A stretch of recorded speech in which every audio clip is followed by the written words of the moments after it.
Welcome back to Studio 21. This week we've got your dose of celebrity gossip, plus the band Figures live in Studio B. Some more reviews on release date, the soundtrack of San Antonio for everything live and local, and more. So, as always, it's time to sit back, relax, and enjoy the show.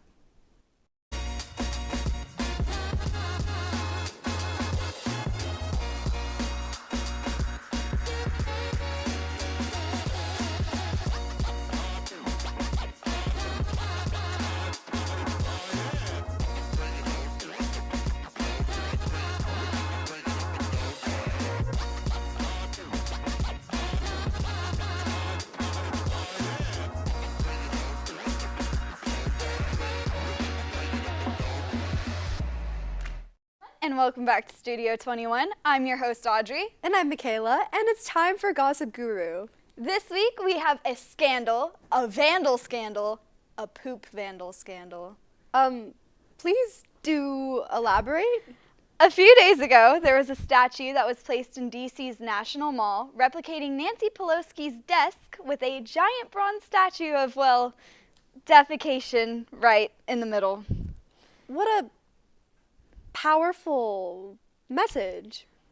On the plaque of the statue, it says it honors, I quote, "the brave men who broke into the United States Capitol on January 6, 2021 to loot, urinate, and defecate throughout those hallowed halls." Sarcastically very powerful. Of all things to take away from that day, poop sure is a metaphor for something. In other still stinky news, have you heard of the cheese heist? Have they started putting cameras in maybe? I paid for this life, so I'm entitled to my cheese. Relax, this is much bigger than just some silly dining hall. In fact, a 63-year-old man was arrested with the cheese haul of 2024. Dairy distributors were completely disrupted by the whooping 950 wheels of cheese that were stolen. That's a lot of cheddar. Oh, and it was. In total, over $300,000 worth of cheese was nabbed. I only know 2 guys who could go through that much cheese in their claymation. Hey, Michaela. I know this is a very serious topic, and I'm definitely taking it seriously because the dairy industry is highly affected by this event and it is not funny at all.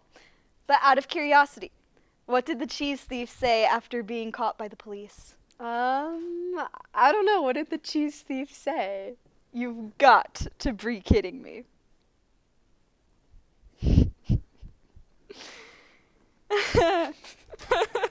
Thanks so much for watching Gossip Guru this week. I'm Michaela. And I'm Audrey. Next up, we've got a special performance live in Studio B. Oh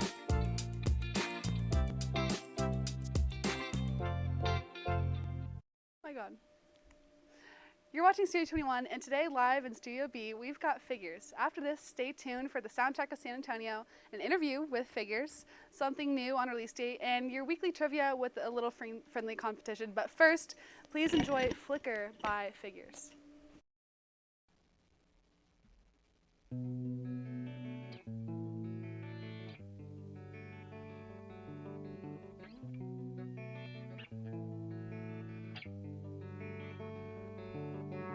Leave me with the bottle in my room. I'll drink myself to sleep and awake at noon. I question my decisions late at night, then push my friends away till there's none in sight.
my bedroom window. The autumn breeze doesn't speak to me anymore. Never tried to sweep the leaves off my welcome mat's not as welcoming as before. So I come home,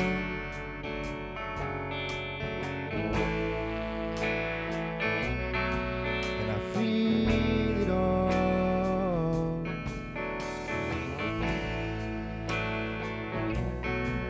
And I sit and play a beautiful cliche to make the bad things flicker and fade away and not haunt me.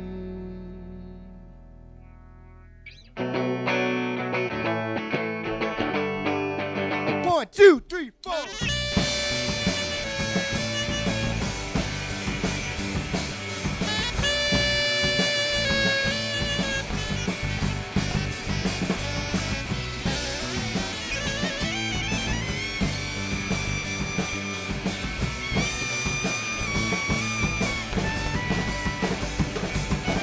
Leave me with the bottle in my room. I'll drink myself to sleep and awake at noon. I question my decisions late at night. Then push my friends away to the sun inside.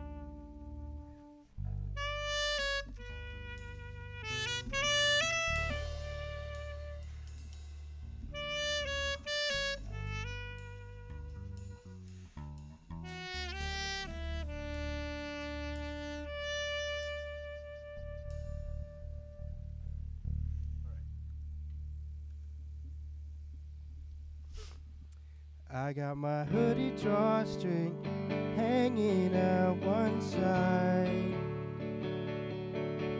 and I'm a little messed up, but I'll be sleeping good tonight. Trying to talk, but I just don't feel alright. I didn't want you to leave, but I didn't have the right to hold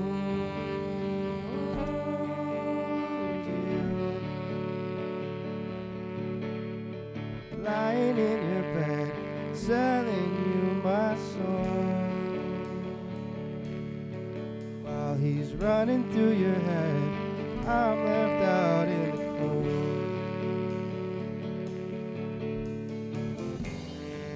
With your arms,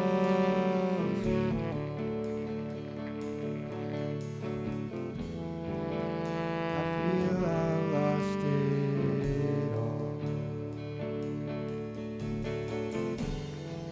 With your arms,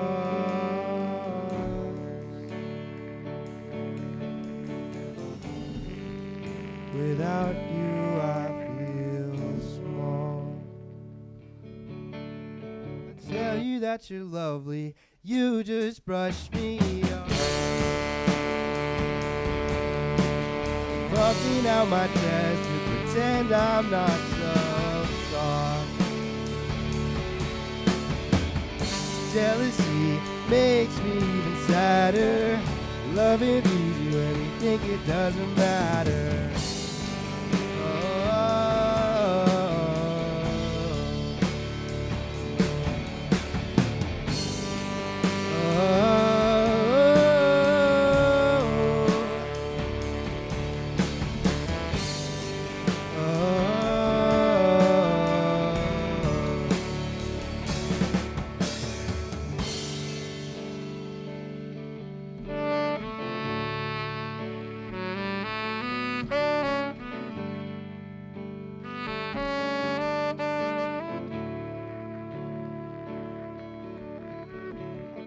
Thinking back before it all started, I never thought that I would be brokenhearted. Then it happened, fires burned to ashes, and I was left with only me and some matches.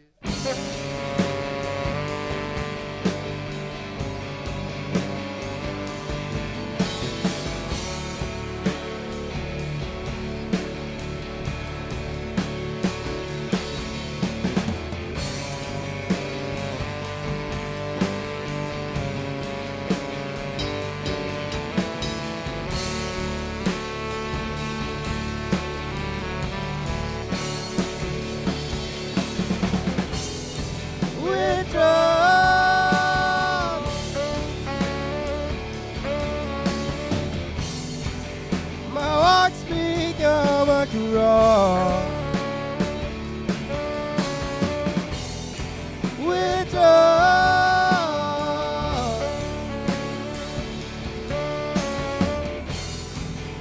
No, I'm not fine at all.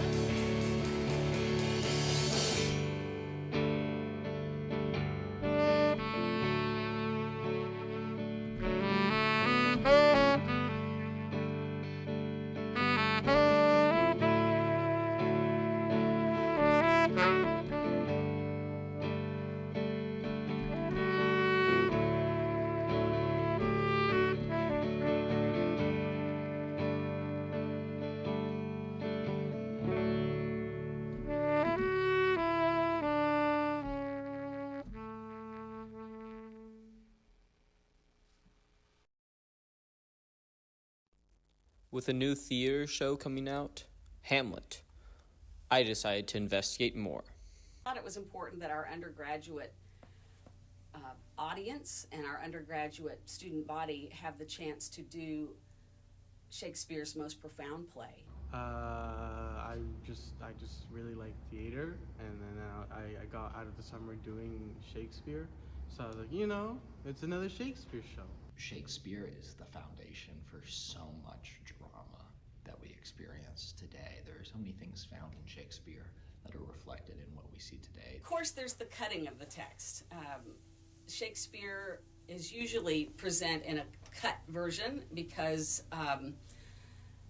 most plays usually span between 2 and 2.5 hours, most full-length plays. Ours will probably be closer to 3.5 hours because we wanted to include as much of the story as possible. We're able to utilize the idea of gender-blind casting. It's not unusual at all now for Hamlet to be cast in non-traditional ways. I'm very excited that our Hamlet is being played by Anna Kate Vaughn.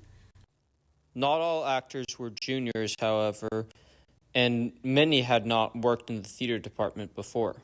It's been really fun. I mean, this has been like a very unique experience for me because I've never done this thing where we kind of like go non-linearly through the rehearsal process.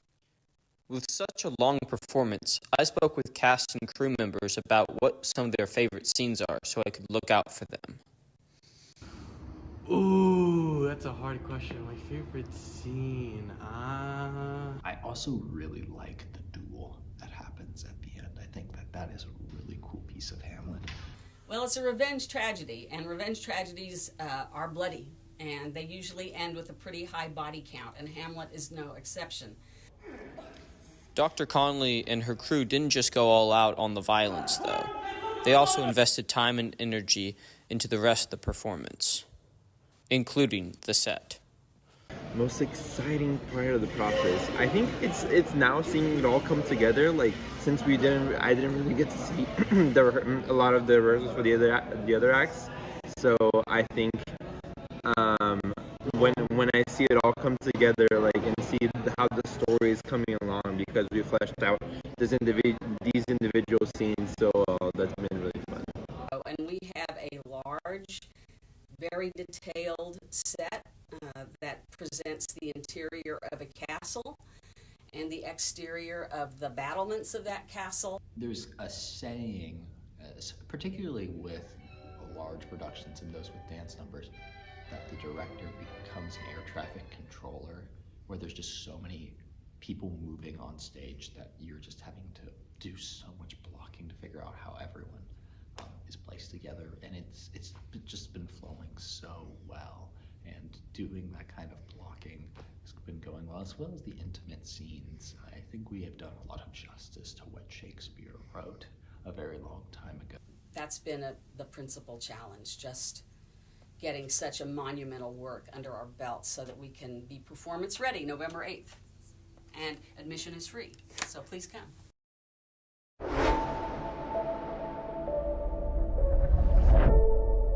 Back to Soundtrack of San Antonio, where we keep you up to date on all the latest live events and local bands in the city. I'm Nellie, and this week in upcoming events, The Devil Wears Prada is coming to town at Vibes on November the 13th. Jazz in the Japanese Tea Garden is back on November the 8th, and our very own KRTU 91.7 FM is presenting it. At the Tea Garden, you'll see Jose Amador and Terra Nova.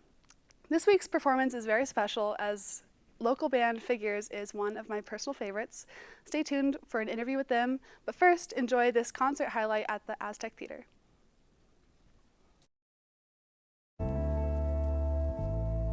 Hi everyone! Today we're at the Aztec Theater for the Crumb concert. Come on, join along!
Welcome back to Studio 21. I'm Nellie, and today I'm joined by the incredible Figures. Hello, everyone. Hey, introduce yourself. Who are you? I'm Cade, and I sing. I'm Spencer. I play the bass. I'm Thad. I play the drums. Joel. I play the sax. Awesome. Woo! This is Figures. Good guys here. So, that's right. And to start off, I just wanted to ask, what was the thought process behind the band name? How did that come to be? So we took an incredibly long amount of time to come up with a name. We literally were like writing down lists of random stuff that came to our minds. there's some that we kept around for other reasons, but we don't have to disclose those. But I just, with the band name specifically, with this one, I was like, okay, well, there are a lot of significant people in my life that I look up to, and I value like opinions and things like that. And so I was like, oh, it's like figures. It's like the things that we kind of aspire to be like or look up to in that sort of aspect, if that makes sense. Yeah. Yeah, That's awesome. kind of the best answer I can give. How have you guys tackled creative differences that you might have had? Well, I won't speak for the guys, all of us, but we try to kind of run with it and use it to our advantage, in a sense of like, in every aspect where we might, we all definitely have different influences and backgrounds in music, and I think where those things might create a clash, we tend to try to just use it and throw it all into the music and allow it to kind of shape what our sound is, if that makes sense. That's great. What inspires your sound? Do we all pick a band? You go first. Oh, I mean, Question I have. okay. Well, If you could collaborate with any band, dead or alive, who would it be? And that's a question for everyone to answer. that's crazy. Everyone must Collaboration answer. with any band. It changes for me, like who I'm listening to a lot, but I think all time, I'd love to like just sit down and try to write music with John Mayer. He just seems like a kind of a chill dude, you know what I mean?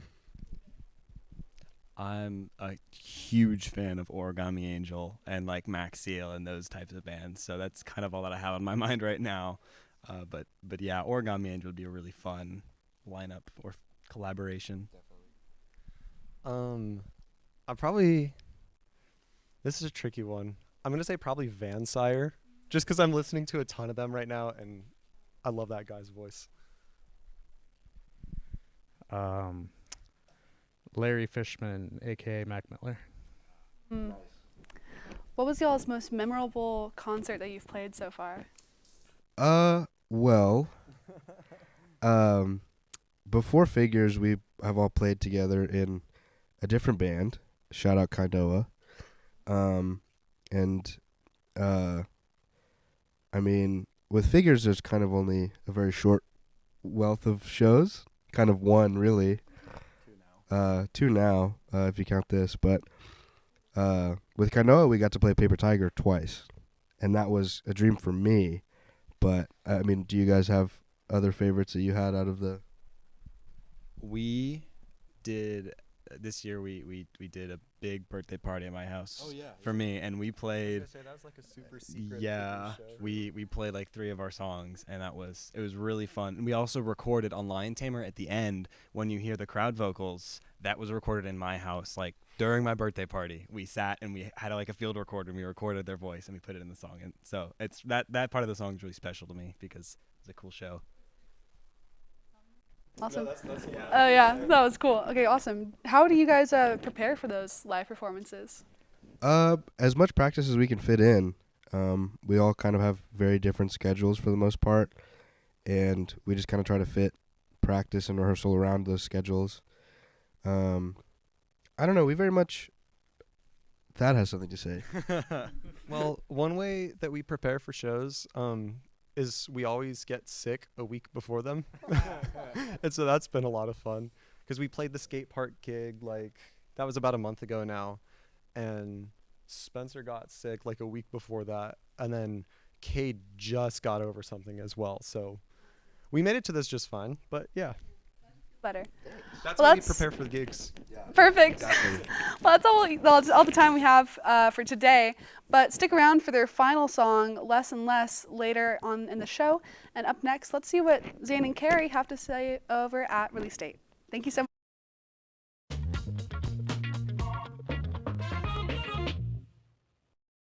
Hello everyone, and welcome back to this week's episode of Release Date. I'm Zane. And I'm Carrie. First up, something a little different than usual. Today, I'll be doing an album review, specifically the newest album by The Cure, Songs of a Lost World. Songs of the World is The Cure's 14th studio album. This album was released this past weekend on November 1st and is the legendary group's first studio album in 16 years. This album features 8 tracks, all of which are written and sung by Robert Smith, the band's frontman and only consistent member across its existence. The first single of the album, Alone, is the album's first track, and the second single, A Fragile Thing, is the album's third track. I'm going to be upfront. I'm a little terrified to be reviewing this album, or any album for that matter. Movies, TV shows, video games, I get all that stuff, but despite spending more time listening to music than engaging with any of those other media, I don't feel particularly equipped to properly articulate any criticism or analysis. Which is exactly why I'm doing it. Gotta dip my toes into the pool at least once. Now, I would consider myself to be a fan of The Cure. The way I go about discovering new music is by picking an artist and listening to their entire studio discography. So I've listened to every Cure album and like the majority of them. That being said, the best I can do is comparative criticism to their other works, so bear with me. I liked Songs of a Lost World and thought it was a pretty solid album. The Cure is a good band, so I wasn't expecting something that was unbearably awful, but I was a little disappointed despite liking it. The album's first track and single, Alone, is pretty classic atmospheric Cure. It doesn't reinvent the wheel, but it's a good song. The second single, A Fragile Thing, had me a bit worried though. Robert Smith said that this was this album's love song, and it feels like it's trying too hard to be that. I hate levying this criticism as it's a bit reductive, but it's unfortunately applicable to a few songs on this album. To me, it feels a little generic, like the common denominator between all The Cure's best and most popular songs. I think my concern was justified since one of the later tracks, I Can Never Say Goodbye, had me thinking the album was somehow on shuffle because it sounds so much like A Fragile Thing. Neither of these songs are bad, mind you, but feel like filler. Now, filler from a band as good and long-standing as The Cure is still good music, but it bears criticism. The album's final track, End Song, is a classic, really long Cure song, coming in at about 10.5 minutes, Robert Smith not even beginning to sing until over 6 minutes in. The song is fine, but it simply can't compare to some of the long tracks of the past, like The Same Deep Water As You off of Disintegration. The tracks War Song and Drone No Drone were probably my favorites. They're distinct from the tracks of previous albums, but sound cohesive with the tone of the album and the group. This is far from the masterpieces of Kiss Me, Kiss Me, Kiss Me, Disintegration, and Wish from 30 years ago or more, and although it let me down given how long it's been since the previous album, I still enjoyed it overall and will definitely be listening to it several more times in the coming weeks. It's only 49 minutes long, so give it a listen if you're inclined. Our next topic is also a little different, as we are going to be talking about one of the most highly regarded anime series of all time, Attack on Titan, or at least its first season. Attack on Titan Season 1, released in 2013 and stars Yuki Kaji, Yui Ishikawa, and Marina Inoue, is an animated adaptation of the first 8 volumes of Hajime Isayama's popular manga series with the same name. It's set in a post-apocalyptic universe in which humans are forced to live in cities surrounded by 3 enormous walls to protect them from gigantic man-eating monsters known as Titans. The story follows Eren Yeager, who vows to destroy the Titans after they destroy his hometown. Together with friends Mikasa and Armin, they join the training corps so hopefully one day they can defeat the Titans. So I haven't watched or read any form of Attack on Titan in 3 years, but I haven't watched the first season since I was 12. So when my friend brought it up a couple days ago, I felt compelled to rewatch it since it was the first anime I remember really loving, and now I enjoy it even more. First of all, this season has a very strong first episode that completely depicts the depravity of this universe perfectly and sets the tone for the rest of the season. That episode, in my opinion, is one of the best in terms of storytelling and visual narrative because of how quickly and efficiently it gets its point across. Additionally, the characters are just very charming in their own ways. The 3 main characters are also very well written and they work well with each other. From Eren's reckless behavior, to Mikasa's protective nature, to Armin's low self-confidence, I related to all 3 of these characters throughout the season. Also, the side characters are nothing short of fun, and they are just as relatable as well. From wanting to make the world a better place, to goofing around and stealing food, as well as having a morbid obsession with Titans, every character in this series felt genuine and real. Second, the animation is absolutely gorgeous. The fast-paced frame rate of the battles are so satisfying to watch and provide action that is commonly associated with war. However, the animation can be quite still and lackluster during its darker moments, especially showing the aftermath of war and shell shock, but it still encaptures those horrid moments perfectly. And lastly, the story is extremely interesting. Although some episodes in the first season can be quite slow, as sometimes the characters just scream and yap at each other, it is still very interesting, especially near the end of it. There are so many twists, turns, and mysteries that happen during the span of the season, and the last episode's twist is absolutely insane, as it just leaves more questions to be answered about this world. And from what I can remember, the next 3 seasons of the show have even more insane outcomes. Overall, Attack on Titan Season 1 is nothing short of incredible, and is one of the most unique takes of post-apocalyptic genre I've ever seen. Even if you aren't into anime or you haven't seen any, I highly recommend this film, as it doesn't feel like traditional anime, but instead it feels like you are watching the historical events of this dark, grim world. And even if you're like me and watched this series several years ago, I encourage you to rewatch it, as there are brilliant uses of foreshadowing sprinkled throughout the show that can be easily missed during your first watch. It's a pretty long watch, as the entirety of the first season is over 9.5 hours, but nevertheless, it is definitely worth watching. I just hope that man-eating titans aren't actually real. I personally adore both the show and the manga it's based on, and the ending is incredible, no matter what anyone says. That's all we have for release date. I'm Zane. And I'm Carrie, and now it's time for a little friendly competition. Yay!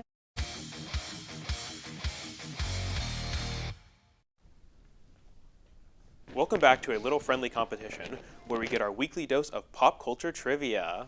All for the sakes of an unknown prize. Gossip Crew, are you ready to get stumped?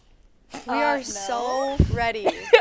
Why would so we want to ready. be stumped? Hold on, Hold on. Obviously, we want you to be stumped. We want you to be stumped. No, we've got it in the bag this time. We're gonna win this time. We're not writing the questions anymore, so I can't ask anything overly oblique. Yeah. Okay.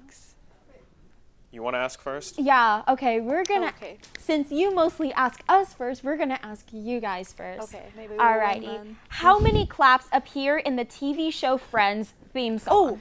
Oh my gosh, okay, I love Friends. Wait, let me Thank see God in my I wasn't head. asked I this. believe in No, you me because I don't Wait, know. okay. Wait, how many was that? I don't know. 2, 3, 4, 5. I'm gonna go with 5. I really hope that's right because I love Friends. I believe in you. Is that your answer? Yeah. Yes. Okay, I am so sorry. No! The It's sheet says 4. 4. It's No! I don't even know if swear that's it's true. I'm 5. just gonna take No, it at face no, value. it's. I watched Friends. It's like that's 4. Oh, yeah. That's 4. At the It's end? 4. I'll take that at face value, sure. Yeah, it's 1, 2, 3, I 4. have to rethink everything. Yeah, What have y'all got for us? yeah. What Oh. is y'all's question? Oh, our burning question for you is who is Kendrick Lamar's song "Not Like Us" about? It's Drake, It's right? Drake. Yeah. Yes. Why have I been asking Drake. you questions about Drake on this show? We are so really funny. I was like, That's okay. okay, Yay! yay! 1 point for us. We're always winning. Yeah, I know we're always Knock winning. on wood. Keep this up. Got to keep the streak up. Unfortunately, that's all the time we have for you today, but tune in next week for more trivia, celebrity gossip, and takes on new releases. Plus a live performance from fan favorites Retro Cowgirl, and now closing us off with their original song Less and Less. Here's Figures.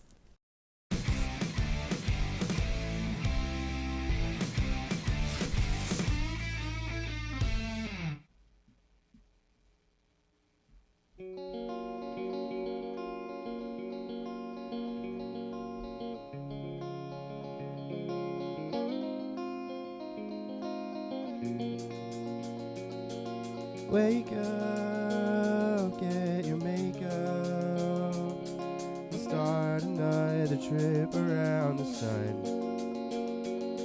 When feeling loses feeling, you start to place the blame on everyone.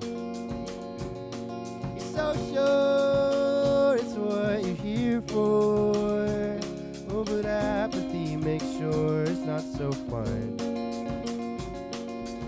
Living in a new world where everything is socially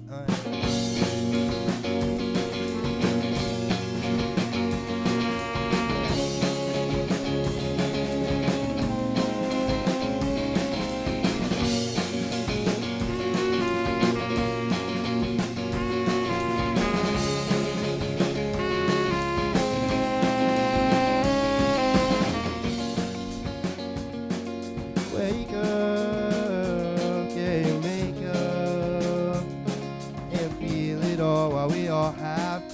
left. Make something out of nothing, 'cause all we have is what we can express.